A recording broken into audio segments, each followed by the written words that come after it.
Praise the Lord.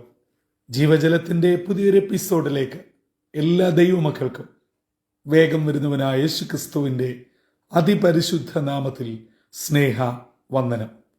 ഇന്ന് 2024 December മാസം 26-ാം തീയതി വ്യാഴാഴ്ച. ദൈവത്തിന്റെ ആർദ്രകരുണയാൽ നാം ഏവരും ഒരു പുതുദിനത്തിലേക്ക് പ്രവേശിച്ചിരിക്കുന്നു. ഈ ദിനം അനുഗ്രഹത്തിന്റെയും സന്തോഷത്തിന്റെയും ദൈവകൃപയുടെയും ദിനമായി നാം ഓരോരുത്തരും ആയിരിക്കുന്ന ഇടങ്ങളിൽ ആരോഗ്യത്തോടും അനുഗ്രഹത്തോടും കൂടെ സർവശക്തനായ ദൈവം ഏവരെയും പരിപാലിക്കട്ടെ എന്നുള്ള പ്രാർത്ഥനയോടെ ഇന്നത്തെ വാഗ്ദത്ത വചനത്തിലേക്ക് പ്രവേശിക്കാം. ഇന്ന് ജീവജലത്തിൽ കൂടി പ്രോമിസ് വേഴ്സായി നമുക്ക് ലഭിച്ചിരിക്കുന്നത് എബ്രായർക്ക് എഴുതിയ ലേഖനം 10-ാം അധ്യായം 39-ാം വാക്യം.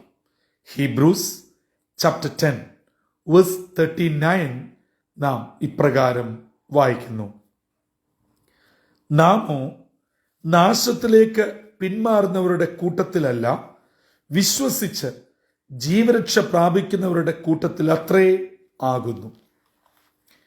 എബ്രായ ലേഖന കർത്താവ് വളരെ വ്യക്തമായ ചില ഉൾക്കാഴ്ചകൾ വിളിച്ചു പറയുകയാണ്. ദൈവരാജ്യത്തിനു വേണ്ടി കഷ്ടപ്പാടും ദുരിതവും പ്രയാസവും ഒക്കെ അനുഭവിച്ച് നിന്ദകളും പങ്കപ്പാടുകളും ഒക്കെ സഹിച്ച നല്ല ദിനങ്ങളെ ഓർത്ത് അതിൽ അഭിമാനം കൊണ്ട് ദൈവരാജ്യത്തിനു വേണ്ടി നിലകൊള്ളണം. അതിനുവേണ്ടിയാണ് ദൈവം നമ്മെ വിളിച്ചിരിക്കുന്നത്. അതുകൊണ്ട് എന്തെല്ലാം പ്രതികൂലം വന്നാലും നാം ദൈവത്തിനു വേണ്ടി നിലനിൽക്കണം എന്ന് ഊന്നി പൗലോസ് ഈ ലേഖനം എഴുതിയെന്ന് വിശ്വസിക്കപ്പെടുന്ന ദൈവജനം വളരെ വ്യക്തമായി പൗലോസിന്റെ ഭാഷയിൽ ആവർത്തിച്ച് പറയുന്നു എന്ന് വിശ്വസിക്കുന്നു. അതെ, എഴുത്തുകാരൻ ആരും ആയിക്കൊള്ളട്ടെ, അതിനകത്തിൽ അന്തർലീനമായിരിക്കുന്ന വചന സത്യം നമ്മളെ വളരെ ശക്തമായി മുൻപോട്ട് നയിക്കുന്നത് തന്നെയാണ്. പറയുന്നു, നാം ഏത് വിധത്തിൽപ്പെട്ടവരാണ്?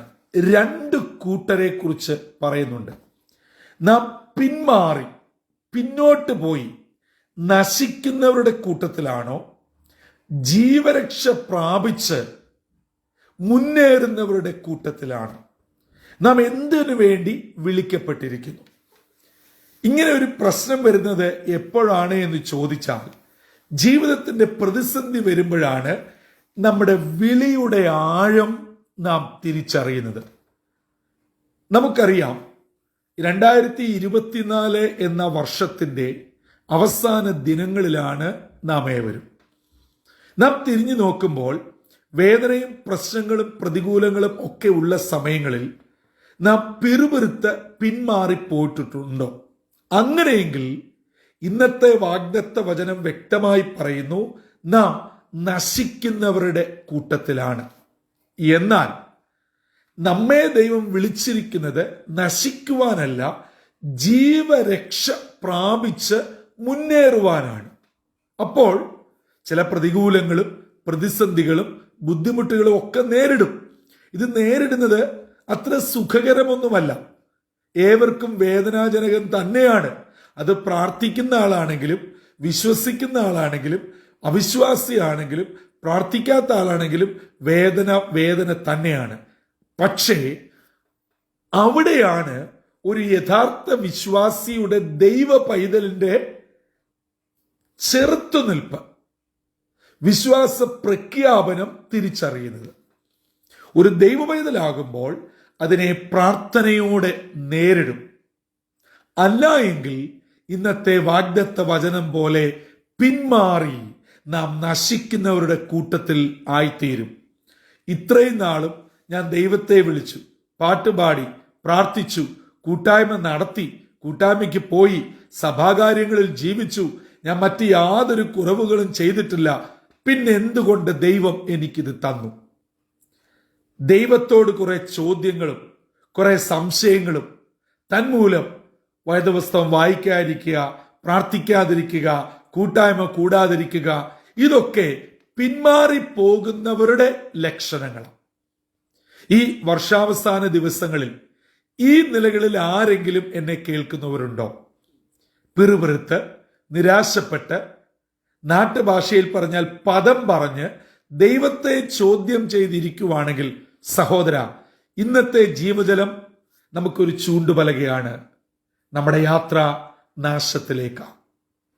നാം നാശത്തിൽ പോകാനല്ല വിളിക്കപ്പെട്ടിരിക്കുന്നത്, ജീവരക്ഷ പ്രാപിച്ച് ദൈവകൃപയിൽ മുന്നേറുവാനാ. എന്ന് പറഞ്ഞാൽ നമ്മുടെ ജീവിതത്തിൽ നേരിടുന്ന ചെറുതും വലുതുമായിട്ടുള്ള എല്ലാ പ്രശ്നങ്ങളെയും പ്രാർത്ഥനയോടെ, സ്തോത്രത്തോടെ അതിജീവിച്ച് വളരെ സാക്ഷ്യമുള്ള ജീവിതത്തിന്റെ ഉടമകളായി ജീവരക്ഷ പ്രാപിക്കുക എന്നുള്ളതാണ് നമ്മെക്കുറിച്ചുള്ള ദൈവിക ഉദ്ദേശം. അതുകൊണ്ട് എൻ്റെ ജീവിതം ഈ രണ്ട് കൂട്ടത്തിൽ എവിടെയാണ് എന്ന് ഇന്നത്തെ വാഗ്ദത്ത വചനപ്രകാരം സ്വയം ശോധന ചെയ്ത് ഉത്തരം കണ്ടെത്തി, അഥവാ വീഴ്ചയുണ്ട്, അപാകത പറ്റി എന്ന് പരിശുദ്ധാത്മാവ് ബോധ്യപ്പെടുത്തിയാൽ ദയവായി തിരുത്തുക. നശിച്ചു പോകുന്നവരുടെ കൂട്ടത്തിൽ നിന്നും ജീവനിലേക്ക് മടങ്ങി വരിക. അങ്ങനെ ഒരു ധന്യമായ ജീവിതം നയിക്കുവാൻ കർത്താവ് നമ്മെ സഹായിക്കട്ടെ. പ്രിയമുള്ളവരെ, കാലം അധികമില്ല. നമുക്ക് ചുറ്റുമുള്ള സംഭവങ്ങൾ വളരെ ശക്തമായി അനേക വചന താക്കീതുകൾ നമുക്ക് നൽകിക്കൊണ്ടിരിക്കുകയാണ്. അതെ, ഇന്നലെ ക്രിസ്മസിന്റെ സന്തോഷം പങ്കിട്ട അനേകർ അതിന്റെ വെരി നെക്സ്റ്റ് ഡേ ആയ ഇന്ന് ഈ ഭൂമിയിലില്ല. അവരെക്കാൾ ഒന്നും ഒരു യോഗ്യതയും നമുക്കുണ്ടായിട്ടല്ല തമ്പുരാൻ ഇന്നൊരു പുതുദിനം തന്നത്. ദൈവത്തിന്റെ ദാനമാണ്, ദയയാണ്, കൃപയാണ്. അതിന് നമുക്ക് നന്ദി പറയാം, സ്തോത്രം ചെയ്യാം, സന്തോഷത്തോടെ മുന്നേറാം. ഓർക്കുക, നാം നാശത്തിലേക്ക് പോകാനല്ല വിളിച്ചത്, നിത്യ ജീവരക്ഷ പ്രാപിക്കുവാനാണ്.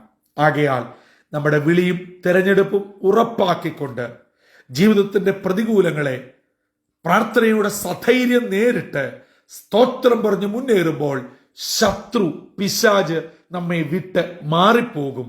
നാം ജയാളികളായി മുൻപോട്ട് പോകുവാൻ ഇടയാകും. അങ്ങനെ സാക്ഷ്യമുള്ള അനുഗ്രഹിക്കപ്പെട്ട ജീവിതത്തിന്റെ ഉടമകളായി നാം ഓരോരുത്തരും ആയിരിക്കുന്ന ഇടങ്ങളിൽ ധന്യമായ ക്രിസ്തീയ ജീവിതം നയിപ്പാൻ സർവശക്തനായ ദൈവം നമ്മെ ഏവരെയും ഇടയാക്കട്ടെ. അതിനായി നമ്മെ തന്നെ താഴ്ത്തി ഏൽപ്പിക്കാം, തലകളെ വണക്കാം, പ്രാർത്ഥിക്കാം. കാൽവരിയിൽ കൂടി ഞങ്ങളെ എല്ലായ്പ്പോഴും സ്നേഹിക്കുന്ന ദൈവമേ, സ്വർഗീയ പിതാവേ, ഇന്ന് ഞങ്ങൾ വചനത്തിൽ നിന്ന് കേട്ടതുപോലെ ഞങ്ങളുടെ അവസ്ഥ എന്താണ്, ഏതിൽ ഞങ്ങൾ നിൽക്കുന്നു എന്ന് സ്വയം തിരിച്ചറിയുവാൻ ഇന്നത്തെ വാഗ്ദത്ത വചനം ഞങ്ങളെ ഒരുക്കിയതിനായി സ്തോത്രം.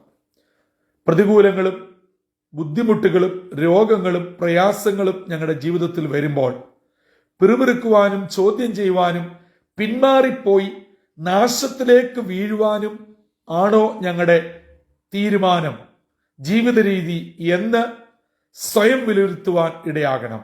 അല്ല, ഞങ്ങളെ വിളിച്ചത് ജീവങ്കിലേക്കാണ്. ആകയാൽ ഈ പറയപ്പെട്ട പ്രതികൂലങ്ങളെയൊക്കെ പ്രാർത്ഥനയോടെ നേരിട്ട് അതിനെയെല്ലാം അതിജീവിച്ച് ജീവരക്ഷ പ്രാപിച്ച് മുന്നേറുവാൻ ഞങ്ങൾക്ക് പരിശുദ്ധാത്മാവിന്റെ ശക്തിയും ആലോചനയും നൽകണമേ. അപ്പ ബലഹീനരായ മനുഷ്യരാകുന്ന ഞങ്ങൾ പലപ്പോഴും വീണു പോകുന്നു, പിന്മാറിപ്പോകുന്നു. ആ കുറവ് ക്ഷമിച്ച് ഞങ്ങളെ ജീവങ്കിലേക്ക് വിളിച്ചവരാണ് എന്നുള്ള ബോധ്യത്തോടുകൂടി മുന്നേറുവാൻ അപ്പ ഞങ്ങളെ സഹായിക്കണം. ഇന്നത്തെ ദിനം വിടുതലിന്റെയും അനുഗ്രഹത്തിന്റെയും നന്മയുടെയും ദിനമാക്കണം.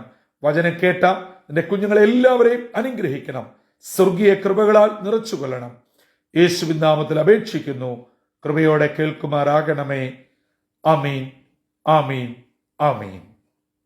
പ്രിയ ദൈവമക്കളെ, ഇന്ന് നാം വചനത്തിൽ നിന്ന് കേട്ടതുപോലെ എന്നെയും നിങ്ങളെയും വിളിച്ചത് എന്തെല്ലാം സാഹചര്യങ്ങൾ കൂടെ കടന്നുപോയാലും പിന്മാറി നാശത്തിലേക്ക് വീഴുവാനല്ല, അതിനെല്ലാം അതിജീവിച്ച് നിത്യജീവരക്ഷ പ്രാപിച്ച് കർത്താവിനോട് കൂടി യുഗായുഗങ്ങൾ വസിക്കുവാനാണ്.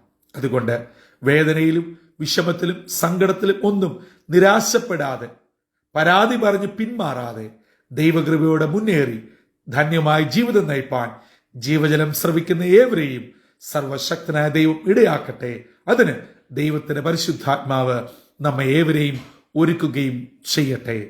കർത്താവിന്റെ അനുഗ്രഹിക്കപ്പെട്ട മുന്തിരിത്തോട്ടത്തിൽ നിന്നും brother Santhosh Kodukulanji. God bless you all.